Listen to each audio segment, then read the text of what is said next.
Well, welcome to another edition, November edition of Movie Torture.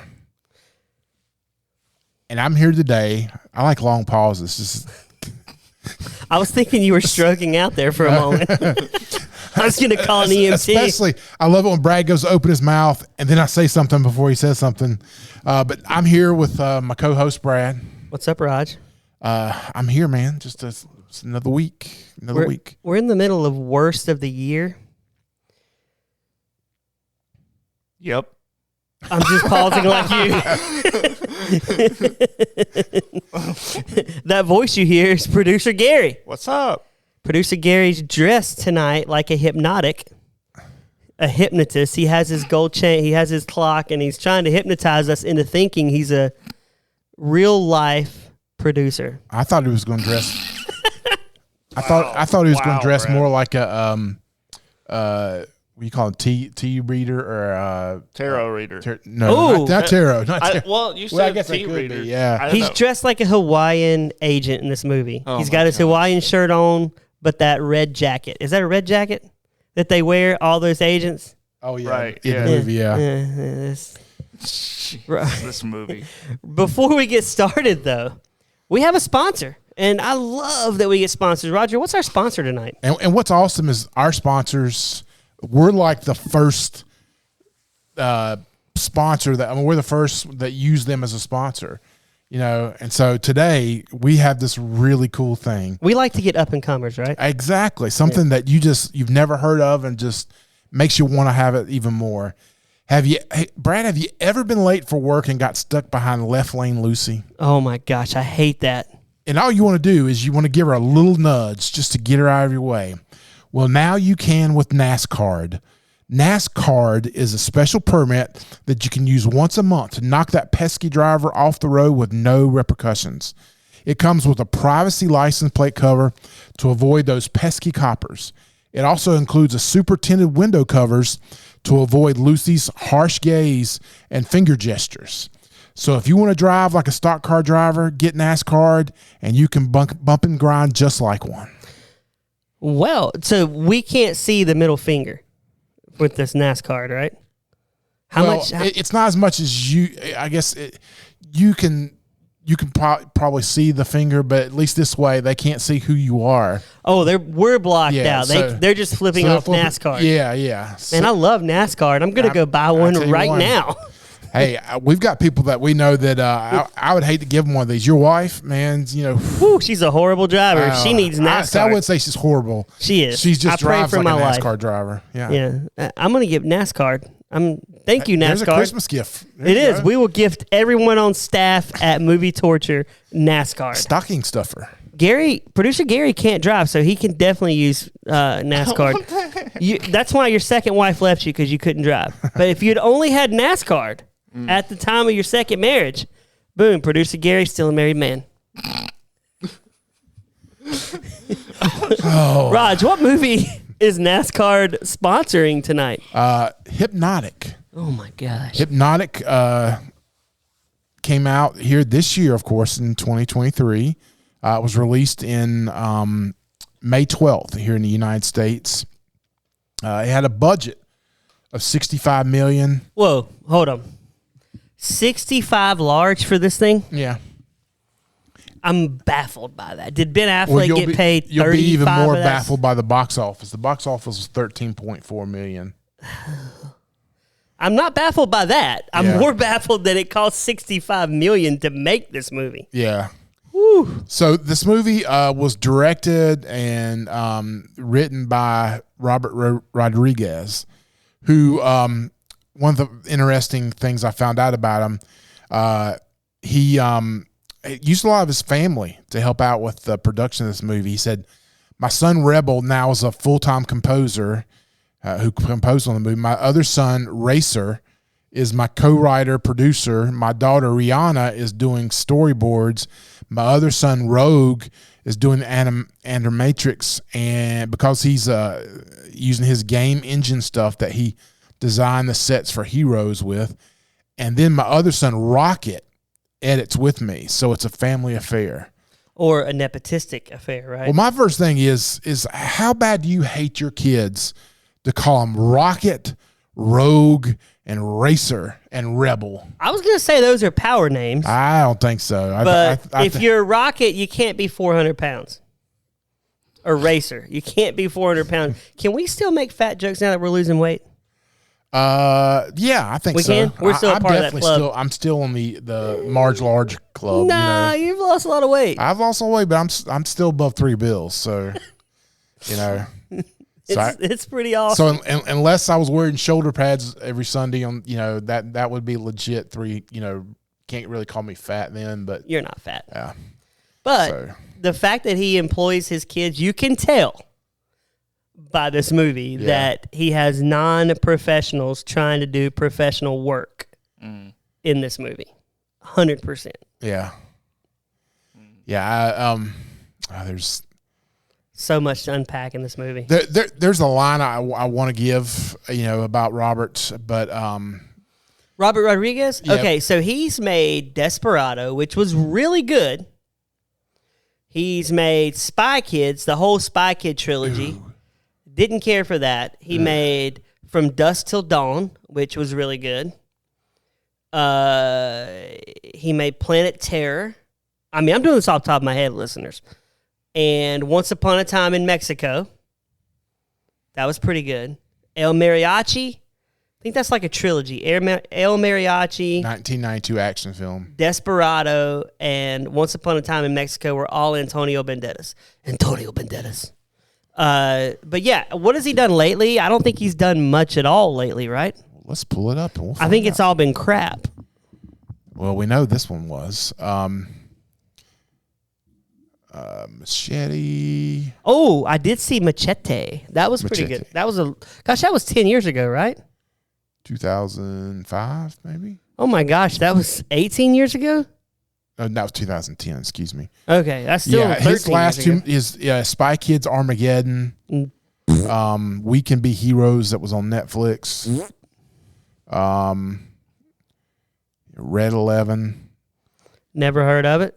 Attila or something like that. Some Battle Angel. Sin City. Sin City was weird, but that was a long time ago. I think and that was a Harvey Weinstein movie. I think that was before I was even married. That was 2014. No, he did one. That Sin City was in the early. There's one that's Sin City, A Dame to Kill For. Oh, that's the sequel. I never watched that one. When did the original one come out? That one came out. I'm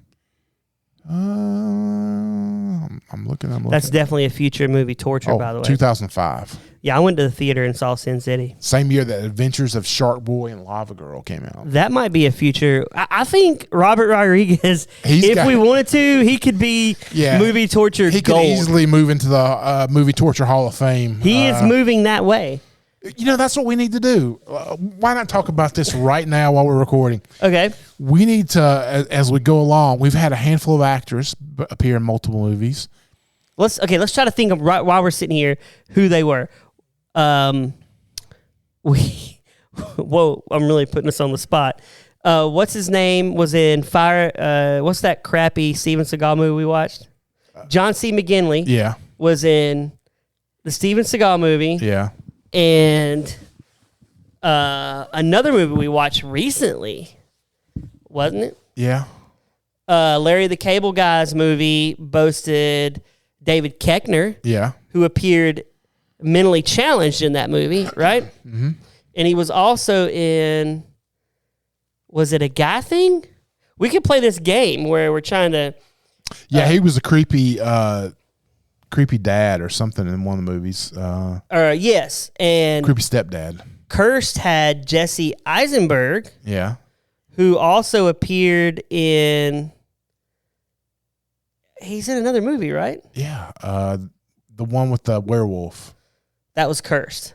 Yeah. That's the only Jesse Eisenberg movie we've had? No, there was another one.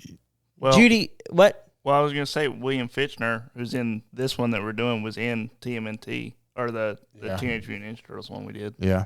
Oh, wow. So, which one was William Fichtner? Yeah, I was wondering. The bad guy, yeah. 80 for Brady, we had Jane Fonda. who also appeared in Hannah's favorite movie, The Book Club. Yeah. So we've got a bunch of 2-timers, but have we had a 3-timer?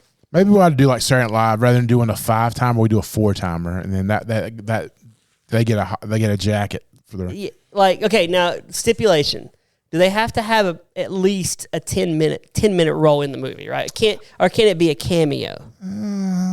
Like if David Spade's in another movie, then now he's done. It has to be Benchwarmers. It has to be a big part because Saturday Night Live they make it's like how many times they hosted, not appeared on. So yeah, we should. So really, Jane Fonda's the leader of the clubhouse because she's starred in 2 movies. Yes. Like big time in them. Yeah. Yeah. So I like how we've had a 5-minute conversation on Hall of Fame worthiness for crap movies.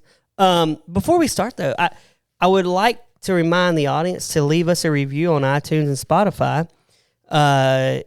We would You're actually giving away a prize for that, aren't you? Is that still open? Well, no, Okay.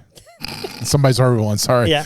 But I'm going to read a review because I think we should read what people write. We will read your reviews. Yeah. If you write them. And this one is from Herb the Perv.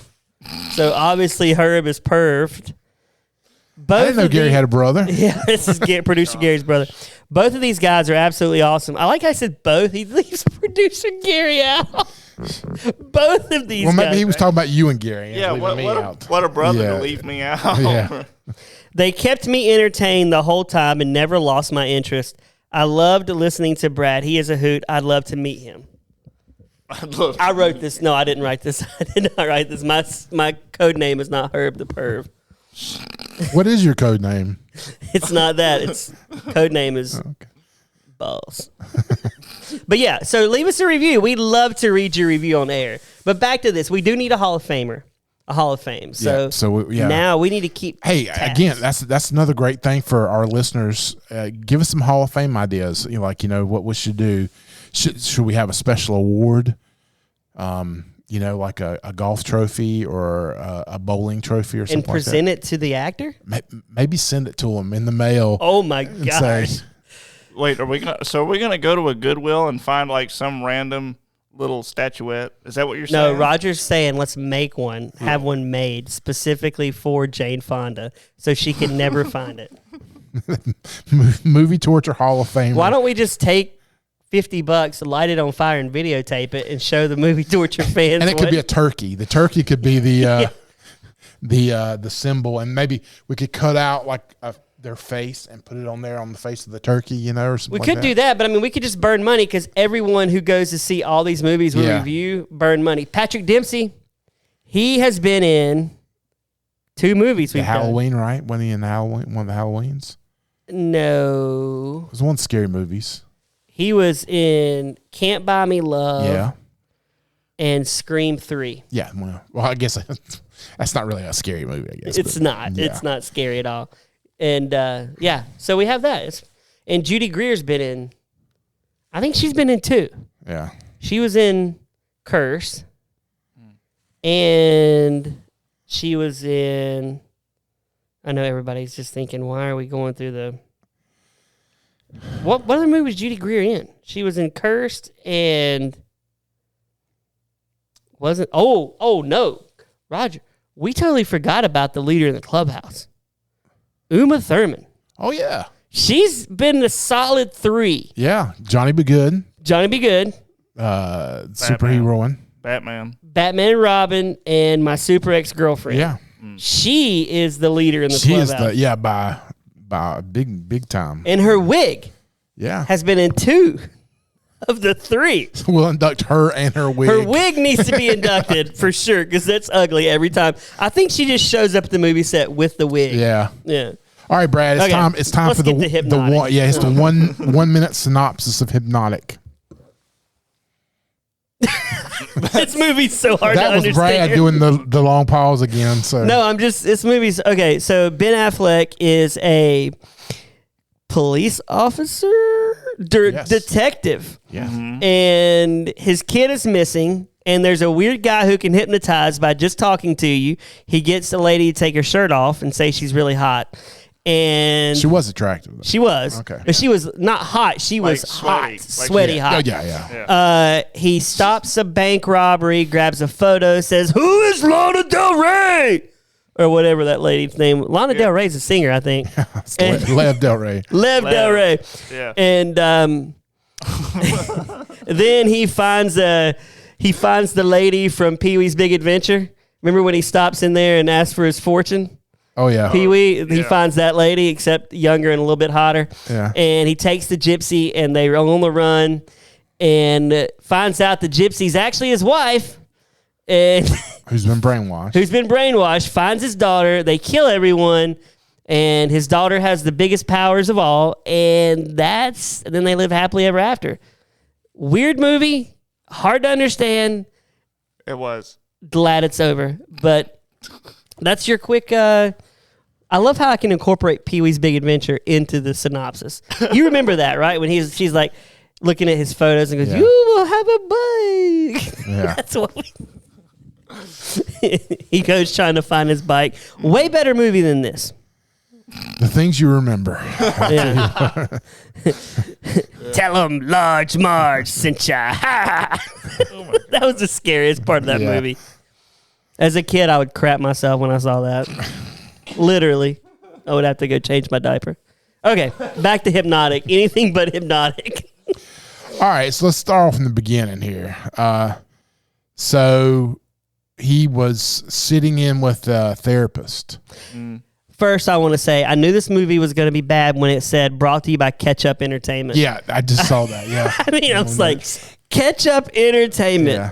It was more of a mayonnaise, but I like mayonnaise, but Robert Rodriguez likes ketchup, obviously. I would think it'd be more of like tartar sauce or something in this name. What's a real bitter? Yeah. Anyway, so he's sitting there talking to the therapist. Yeah, so he's sitting there talking to the therapist, and she's clicking her pen on her thing, on her pad or whatever, and he's like coming out of it. So he's had like one. I don't know how many counseling sessions did he have before he was allowed to go back on the force. I don't know, but I love the trope of the therapist where you're like. First off, Ben Affleck's doing a weird voice in this movie. Yeah. He's more like this right here. Like Batman, yeah. It's a Batman voice, but weirder. Yeah. And then they're like, "Oh, your time's up." I'm like, "Oh my gosh." Like, it would make me so mad in therapy if I'm in the middle of something and they're like, "Oh, your time." See, I would be conscientious of my time. Like, she would say, "Tell me about this." And I would look at my watch and go, "Yeah, I'm not even starting that." Yeah. Sorry. Yeah. I'm just not starting it. So, yeah. He gets up and leaves. I don't know. It was do we ever see the therapist again? Yes. We do? Yeah. When they all show back up in the facility or wherever. She was there. See, I couldn't remember. Yeah. She was one of the ones. I was actually watching this movie on my phone in line to get my oil changed. What? So I was like, I'm going to cram this in, man. And then I got up there. I waited 35 minutes to get my oil change. It's one of those where you sit in the car. I pulled up. And they go, "Oh, we're out of your filters." And I'm like, I've literally been here 35 minutes waiting for and they're like, "Sorry." So I had to go sit in another line somewhere else to get my oil change. So you change. should have got your oil change and car inspection done at the same time. Yeah, I should have. My wife goes, "We wish we could change our own oil." And I said, "I'm not getting under the car so it can fall on me." Yeah. At least you're small enough to fit. I can't fit under mine to do it. You will soon. She could go there and just kick it. Like, I make her mad enough. Anyway, so back to this crap movie. Yeah, so basically it just goes all the way around the world. It's it seems like it was just such a difficult follow. Mm-hmm. Let me see. Have you ever been ever been hypnotized? No, I haven't. I could see producer Gary wanting to get hypnotized. Why? I would just like to see you hypnotized. Producer Gary, what? You was very sleepy. Why is the dude Indian? That's what they do in the movie. You're falling asleep and you go, Sounds like a special needs Indian. Oh my gosh. And he goes, I'm falling asleep. And then he goes, what's on your brain? And producer Gary goes, cats. So, furry cats. Now, for a guy that was a detective, I feel like he missed a lot in this movie. Like Ben Affleck. Like, Is he a detective, though? I thought that's what he was supposed to be. I think they just made him It one. says Austin Police Department detective. Like So when he was sitting on the bench, there was some weird. I just wrote weird conversation. I was half asleep when I was watching this movie.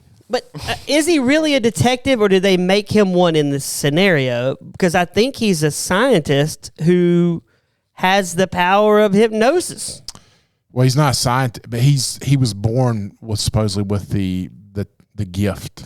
But did they make him a detective so he could lead them to her? Yeah, that's what. So I don't think he was a detective, but I like how he was quick to correct when he walked in there. Like, it's a pig. It's a police officer. He goes, detective. Yeah. I'm like, would you correct somebody, Gary? Like, when they saw you, if they said, that's a podcast, you go, producer. Maybe. You would? Nah, None of us in here are that pompous. Not a random person. I might do it as a joke. No, You do sign all your autographs, producer Gary. I do. Yeah. That I do. I like how Roger's just sitting there for a moment, just looking. I was looking at my notes for something to bring up, something to I like inspire how discussion. when they get to the bank, it just says bank. Bank, It yeah. just says bank. I imagine like home, And that- police And a lot department. of that stuff makes sense after they get to the part at the end where they're like showing it was all like a movie set. Yeah. And Yes, it does. But in the beginning, I'm like, what? So did William Fichtner, whatever his name is in this movie, I really don't give a crap. Del Rey. Did he just want to see that girl take her shirt off? Was he really a hypnotist? Or were they just all acting to make this go? Well, that was my question. Was like they're like magic or superheroes or something, right? I that think- can do this. I think they had the hypnotic gift, but Ben Affleck had the strongest. And the daughter and Ben Affleck had the strongest because he couldn't really be. He could be hypnotized to a certain point, but not. But again, was he telling her you're hot so she would take her shirt off? Or was that part of the gig? Like, we hired you to take your shirt off and stand out in front of a sprinkler. I didn't look long enough at the people in the red jackets to see like if everybody, if she was just like one of the people. I mean, like the cops that shot each other. They were red jackets, right? Yeah, it seemed like everybody was. But I don't remember her. I don't remember the blonde lady being one of the red coat people. Because she had kind of a mole, so you could kind of distinguish her face with the mole. But she's like, I'm very hot. He was watching this on his phone. He was able to see a mole on his face. No, right? Yeah, I was like, I didn't see that. maybe I'm wrong. Maybe I'm getting my crap movies mixed up. No. Yeah, I don't know. I was trying to think of what else. Go ahead, Gary. Well, I don't know. I just thought this whole. I didn't find it.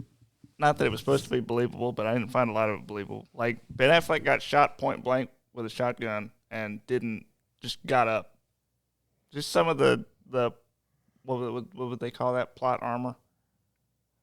I don't know. I might have skipped around a little bit. Well, and one of the things I found out, like, maybe this is why this didn't do as good at the box office. It came out the same weekend that Book Club: The Next Chapter came out. So, which may end up being another. That's going to be a future movie torture. Yeah. Hannah's ready for that one, I'm sure. And that would be the first same weeker. That to have two movies that came out the same week. Oh my gosh, that we would review. Did this movie even get advertised very much? I can't even remember seeing. I had never heard of it. It did a little bit. I thought about going to see it in theaters, but I didn't. Aren't you glad you dodged that bullet, Raj? I am. So, well, this would have been another one where Roger. Brad, you're the only one that ever goes, I was actually in theaters when this came out. Some of the older ones I did, but I just Yeah. I'm a Ben Affleck fan. I like Ben Affleck, but his voice is weird. I want the normal Ben Affleck voice. I don't understand why Rodriguez was like, I want you to deepen your voice, Ben. I want you to sound like this. Now, is his real voice the Boston accent voice that he does on the Dunkin' Donuts commercial? Has to be, right? This can't be his real voice. There's less movies with this than that. I did love his voice in the hunting. Good Will Hunting? Yeah. Good Gary Hunting. Yeah. How about them apples? Custodial engineer. Yeah. But Ben Affleck, good actor. He is a good actor, good director. He directs really good movies. The Town is an excellent movie. Town's one of my favorites. It is a great movie. Good Will Hunting. Underrated director. But why the one where he's the basketball coach, the alcoholic basketball coach. I haven't seen that. Is that good? That's really good. Did he direct? He didn't direct that, right? I'm not sure. Why does Ben Affleck choose to be in such movie tortures? Maybe he had to owe the favor to Robert Rodriguez. I don't know. I mean, I'm shocked Ben Affleck's not kin to him. He puts everybody else in his movies that are kin. So, Argo is really good. He directed Argo. Air this year. Yeah, Air's good. Air's really good. Argo's good. The Town is good. Gone Baby Gone, I've seen. That's a pretty good movie. And Live by Night, I've never watched. I don't remember that one. It's a group of Boston-bred gangsters set up shop in balmy Florida during the Prohibition era. I may have seen that one. I just forgot the name. He wrote it. It's from 2016. I may have saw that. Air was the first movie he's directed since 2016. Good director. I just don't understand why he's in this movie. Yeah. Like, I feel like anybody could have been this character. He is wasted in this movie. It could have been he needed to have some more alimony and child support to go to Jennifer Gardner. Maybe. Yeah. I'm looking up. Keep talking. Yeah. I don't know where we were. I'm looking to see what he got paid for this movie. How much did Ben Affleck get paid? Because it doesn't really say, but it is the biggest flop of the year, is what it says here, in percentage to what it took in. So anyway, we're stuck in this. How much has Ben Affleck paid for Hypnotic? $15 million. He was paid more than this movie made. Oh, wow. Hypnotic cast and their salary. Here we go. Ben Affleck, $15 million. The Gypsy, $1 million. William Fichtner, $350,000. See, so basically, the box office didn't even have enough to pay Ben Affleck for doing the film. No, his cop friend, the one that we'll talk about, who rips his $120,000. The dude with the tats on his face, $80,000. Jeff. Oh, do you know who Jeff Fahey is? Don't you? Yeah, Lawnmower Man, right? He's also the Kelly from Bad News Bears. Well, he was only in it for what? 2 scenes? Yeah. He got a cool $60,000. Gary, you ever seen the original Bad News Bears? Mm-mm. Oh. Jackie Earl Haley. He was the new Freddy Krueger. Yeah. He got $40,000. So that's what they made. That's amazing. They could not even make payroll on what they got back. So this was a lost endeavor. And it doesn't help someone like Robert Rodriguez get to make another movie. Maybe that's why he used all his family. You know, he didn't have to pay them. But I bet he financed this himself mostly. Probably so. Well, he couldn't have. Not $65 million. But that's why at the beginning of the movie, it had all those different hedge fund companies coming up of who made the movie at the beginning. But anyway, we're getting... He goes, finds the gypsy lady. The guy comes in on the bike trying to kill him, and he puts his head into the stake. I was like, that is disgusting. That's almost a Saw kill. Oh, yeah. Yeah. That was rough. Did he really die? I don't think... No. I would think none of them did. I didn't think most people died. I thought the whole thing was a movie set, right? So, Gary, would you like getting up every day and going in and pretending to do this to get Ben Affleck to talk? Would I like it? I don't. Every day you're supposed to ride. This is the 13th time. At least I don't think any of them liked it. How much are they spending on budget at just least to do this? Groundhog Day was funny. I mean, this was like a futuristic Groundhog Day, basically. This was a poor man's Christopher Nolan's Inception. Yeah. This is a terrible Inception. I feel like I got incepted. That was Leo, wasn't it? Yeah, that was a horrible movie too. They needed a Leo in this movie. Yeah, it would have been a little more. But so he's trying to go. So he goes in there. It is so hard to explain what goes on in this movie to the listeners. It is because as you're explaining it, all you have to do is think about the end where none of it was real in the first place. So it's like, why even talk about it? None of this mattered. Yeah. There's a reason. So he keeps doing the same thing. So would you forgive the wife? Like, do you think? No. I would not. Why does he want to be with her? Yeah. I mean, because even, I guess the way they played it was that she was hypnotized and brainwashed into thinking that. And once all of a sudden her and the daughter like butt heads together, all of a sudden she changes. That daughter was like poltergeist power. Yeah. And she had it going, man. She was like okay, when we get to this scene, when he goes in to Jeff Fahey's house to see his daughter, all the dominoes are set up. Yeah. Like I even told my wife, because she was kind of watching the end. I was back home at this point to finish the movie out. Like, do they have to step over these dominoes all the time? Like, I would get annoyed with that. Like, constantly having to step over the dominoes because we're waiting on Ben Affleck to show up. So the dominoes just sit there. And they didn't have a dog because the dog would have come through. Oh, my gosh. Yeah. Gary would have knocked over the dominoes I would have fell over. I would have, like, stepped on one and then just fell over. Yeah. But then she's sitting there like the last airbender, like just sitting there, like waiting on her dad to come in. I'm surprised she didn't go, Daddy? He's like, I'm here for you. I've smoked a lot. I used my NASCAR and I got here fast. Oh, the train thing too, by the way, where he's hiding in the trains, and it's just. It is hard to talk about this movie. They tried to do so much seemingly cool stuff, but it was lost in the story. Like I like movies that have like a huge plot twist at the end, but this was one that was just trying so hard, and it just didn't. It was like Robert Rodriguez was going, we're going to be smarter than the viewers. Yeah. It's like that offensive coordinator for a football team, rather than running the ball, he continually said, like Andy Reid. Andy Reid just ticks me off to all ends sometimes with Kansas City. You got 1st and goal at the 3, and you're doing lateral passes, to tight ends coming across just because you want to look smart, and just do the simple thing, and that was missing with this. Did we talk about the guy making Mountain Dew in the basement? I did think that was pretty funny. Dude, I missed that. He was? Where was he? Which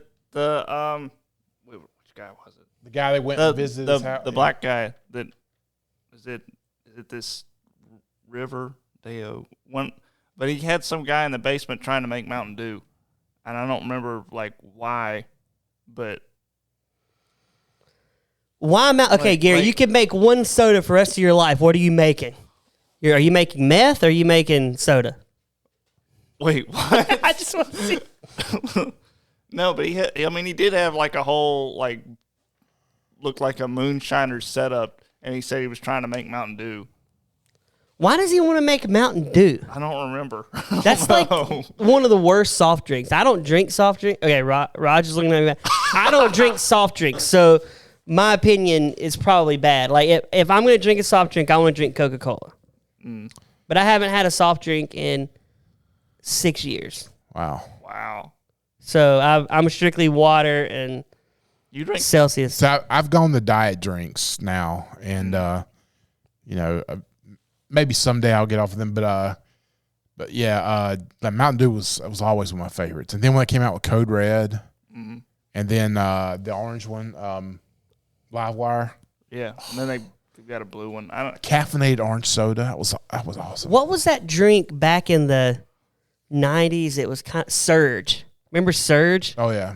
That's what you like. Surge as an adult. There was Jolt. There was Jolt. Okay, Cola. I used to drink that. I can't imagine what the official movie torture dad would think about that, because my dad was probably couldn't, because that's just nothing but straight sugar, right? Like I would down a Surge and be like, "What's going on? Let's go! Party's going on. Let's go! Are you shaking? I'm shaking, Dad. I'm shaking." Yeah, it's like the coffee fans at a certain local church who I don't understand that. Come for 2 and 3 stops a day at the Surge, Mountain Dew. That's all meth. That's all meth for kids, right? Like they just got to have it. It rots their teeth, but it gives them energy. I'm all hopped up on Mountain Dew. I'm all hopped up on Mountain Dew, old man. Well, what's funny is you get like 12 and 13-year-old kids, and they drink a bunch of those Mountain Dews, and they run around like it's like a lock-in. At a certain point, they hit that wall, and they hit it hard. They literally just collapse. They crash just like you're doing drugs, right? Yeah. Okay. All right, Gary, what's your favorite soft drink? My favorite soft drink? It just kind of depends. I like a cheerwine sometimes. Yeah. Or my dad drinks Sundrop. Like that's always been. He's drank Sundrop my entire life. Cherry lemon Sundrop is the best. And I love it. And that one he'll do is like a treat. Yeah. I like that cherry lemon Sundrop. That's a good one too. All right, so story. Sweet tea's good. Story time with Roger. So my son Jordan went to school, most of his schooling. Glad he went to school. Yeah. You made him go to school? Yeah. But he lived in Ohio. So one of the things that he would do is indoctrinate the Midwesterns with the Southern culture. Oh. So they came down to Gatlinburg for a school trip, and he made sure they had to go to Bojangles at least once. And they got cases of cheerwine and cherry Sundrop, cherry lemon Sundrop to drink.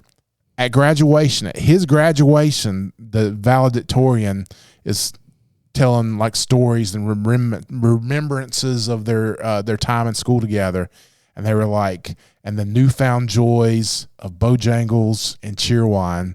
And so my son is known as the Bojangles and cheerwine guy. That he still, when he hears from his classmates, it's 10 years later, and he still hears from his classmates. They'll send pictures of like being at the beach down here at Myrtle Beach, and they'll show a picture of them at Bojangles or holding the cheerwine or Sundrop. So, pretty funny, huh? Yeah. So I went to see my stepmom's family, who's from Michigan, this past week, and that's like when they come to North Carolina, that's one of the first things they do is stop at Bojangles. Yeah. Like every time, without fail. Yeah, when I lived up there, Michigan and Ohio, when we would come across and we'd cross into Elkin, that first exit that had a Bojangles, we would hit that on the way back just every time. I live close to one. I don't ever go to Bojangles. Brad. Well, I go, but I used to go. I can't go now because I can't eat biscuits anymore. But it's just funny to me because we have it all the time, and they're like Bojangles, because they just got their first one in Columbus a couple months ago, and their Bojangles up there looks like the Belmont Chick-fil-A. We have two drive-through lines and lines out into the parking lot. I'm not surprised to get Bojangles. So yeah. Well, back to our movie. Anyway, sorry. Anything but this movie, right? Yeah, exactly. I don't know where we were at. We got off track. We started talking about the guy making Mountain Dew. Yeah. Sorry. No, that's Gary, that you have fully indoctrinated yourself into this podcast where you bring up a topic and we went off the rails with it. So that's you're officially official now. Yes, you're no longer the side producer. You're a part of the broadcast. Hosted by Raj, Brad, and producer Gary. Exactly. We've now given you that mantle. Yes. I'm honored. With great power comes great. Well, let's be honest. Torture. You don't like responsibility, sir. Yeah. There's nothing responsible about this podcast except we try to prevent people from having to go watch horrible movies. Yes. So Hypnotic, as we wrap this up, at the end, it is Everybody gets killed. Everybody gets killed. And Or do they?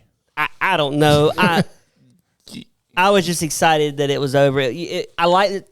Roger, why do you think I was excited about this movie? Because what was 88 minutes? Oh, it was so short. I enjoyed that. Yeah. But they set it up for a sequel. 94 minutes. That was one of the funniest things to me. I was like, I didn't think it was a terrible movie, but I'm not watching it again. Well, we haven't got there yet, but the sequel, Sorry. they set up for a sequel in this movie? They did. They Oh, my God. like everybody kind of walks. What was it they said? Like everybody starts walking off into the sunset, and then something happens. I felt something. I can't remember what it was. I just wrote down they did set it up for a sequel. Sorry, Roger, you got any? And that's the end. Ben Affleck takes his gypsy wife back. His kid's the boss. Okay, I want to say this though. I don't want to be in a relationship with my son if he has that much power.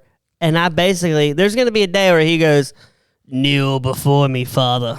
And I'm going to have to kneel or he's going to blast. Well, that's usually what happens like when you're playing your son one-on-one in a sport, especially like basketball, and he finally beats you, then you're just a dweeb to him from then on. You know, he loses all respect for you. That was the way my dad felt when I beat him, and that was the way I felt when Jordan finally beat me. I don't think I've ever beaten my dad in basketball. I'd like to think I could take him now. I know he's going to be listening. Can I take you in a game of basketball, Dad? What do you think? Yeah, I would definitely put money on Brad's dad. Really? You'd put... I don't know. I don't know. I would watch My it. dad I would thinks- watch that game, though, for sure. My dad thinks I could beat producer Gary in a fight, but not a prison fight. That's what he said. Me and producer Gary talked about this yesterday, didn't we, Gary? And I said, I'm sweeping the leg. And he goes, nah, I'm going to. And then I said, maybe kick you in the nuts. Well, I'm excited because basketball season is happening. I'm going to get to see your dad about every once or twice a week from now. Yeah, now you get to see my dad. And I think I could take my dad in the game of basketball at this point. I think I could. And the hard part. I can't beat him in golf. Yeah. He's got me in golf. He's got you in golf. But not basketball. I think I could body him and just take him in and lay one up on him. Yeah. But, I mean, if I can beat my dad, will he move me up in the rankings of liking on this show? Because, Roger, you and I are at the bottom Of who he prefers on the show. Oh, yeah. There's Hannah. Yeah. There's Gary. Yeah. There's Jonathan. He said Trent did a great job. I think Trent's above us now. Wait, did you say I'm below Hannah? You're Hannah. You and Hannah 1A, 1B. He did send me a message saying Hannah's like the keeps us, gives us something that we need on here. Yeah. So, do we brag about that every time? Like Hannah and every listener. We've got at least one female who enjoys our podcast. She's the only lady. She happens to be the only one on it. She's the only one with ovaries that listens. Yes. We have to brag. All right, you ready for some reviews? Unfortunately, yes. All right, there's some great reviews. The New York Glenn Kinney of the New York Times says this movie is, if nothing else, ruthlessly efficient enough in delivering the crowd pleasing bits that a truly starving suspense genre hounds at least won't necessarily mind. Another guy said it becomes a little stained over its final act, but for the most part, it's a fast-paced, a little clever. Stained. Yeah, might as well have said a little poop stained. Here's the best one. The mood is a gun happy, conspiracy minded, but the real killer is what feels like 80% of the running time being spent with Affleck and co-stars standing in rooms explaining the plot. Oh my gosh, that's actually a good description. Yeah. Another guy says it's sloppily executed without a hint of dramatic tension. I wanted to be executed during this movie. Okay, so we have some Amazon reviews. This guy, C Park, says, not a huge fan of Affleck, but this is a good one. Twist, turns, surprise ending. Oh my gosh. not the best movie I've ever seen in my life, but probably the best Ben Affleck movie I've watched. Oh, my gosh. If you're a Ben Affleck fan, chances are you're going to like it. We watched it twice. Can you imagine? They pulled a Hannah here. They watched it twice. I don't have to watch it twice. A mystery science fi movie and a thriller. It was refreshing, said Cookmeister, to see a movie with lots of twists and turns where nothing is what it appears to be. And lastly, awesome movie. I really like this movie, said Brenda. It had the feel of the original Firestarter movie. So, not exactly an original idea. I had to watch the movie twice to catch all the clues. You definitely need to be focused on this movie. That's what we told producer Gary when he watched it. Like, don't be sleepy. Yeah. Yeah, you can't watch this movie. You got to be alert. This movie for people with ADD is not a good movie. Yeah, you can't watch it. Yeah. So this is a 3 or 4 Mountain Dewer just to keep. Oh my gosh. Producer Gary, movie torture, movie gold. Well, I'm not a good person to ask. I would say torture. I don't think I'd watch it again. I was confused most of the time just because they tried to do so much stuff, and it's like I want to know what's going on. You know, that was the biggest thing. Yes, I didn't know anything was going on. That's the thing. If it's a good movie and you miss something, you'll rewind it to go back. Like, oh yeah, wait a minute, I missed that. Let me go back and this one. There wasn't no way I was going to rewind it to watch anything. It was just like if I missed something, I missed something. Yeah, can it be over now? Yeah, Yeah, torture, Raj, over and over again. Torture. Yeah, it's like a rack with my head in it and the knife coming down hard. This movie's definitely movie torture. I have these people here that wanted to watch it twice. They just want to be movie torture boarded because it's like waterboarding for them. Why would you do that? I could care so less about watching clues in this movie. Dumb movie. Never want to see it again. Not as bad as Batman and Robin. No, it's not the worst we've seen. Which is always your ultimate. It's not even as bad as TMNT. Yeah. But it's definitely in the bottom 10 of the movies we've done, in my opinion. It's bad. How many have we done? But before we close, we forgot a segment that we love. Where would producer Gary be in this movie?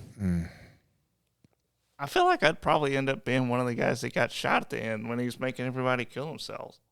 I don't know where I'd want to be in this movie except not watching it again. I think producer Gary should have been the part when he's like, I'm hot. He starts taking his Hawaiian shirt off, walking out into the road going, I'm hot. That would have been the best. He rips his Hawaiian shirt off, and they're sitting in the truck going, no, that Hawaiian shirt costs $5. How much do you think these guys were making to do this every day as actors? Jeez. Yeah. It was like, what do you think? No, I think Gary would have been the guy following the girl, taking her clothes off. Oh my, going, can I get your number? Let me get your number. Is that bra? I've never seen bra in real life. Whoa, man. It's like producer Gary. He's seen a bra, not to his third marriage, but he's. Oh, he has been married 3 times, and he has watched the old Victoria's Secret magazine. He gets shipped to his house. So. We pick because we love. We love you, producer Gary. So yeah, he's the guy following the girl, taking her clothes off. And he's like mimicking her. It's kind of like a Simon Says. So he takes his Hawaiian shirt off and is screaming, I'm hot! I'm hot! So, Brad, how can people follow us again? Movie Torture Pod on Instagram. Email the show, movietorturepod@gmail.com. And if you go there, there's some special movie posters. Yes, you can catch all our funny movie posters. Usually producer Gary is on all of them. I'm always the woman. You are always the girl. You're the girl in this relationship. You have the producer closest Gary. to a girlish figure than we do, you know. You do. You're the youngest one on the cast. And your face is pretty hairless, so yeah, you are. You do have a hairless face.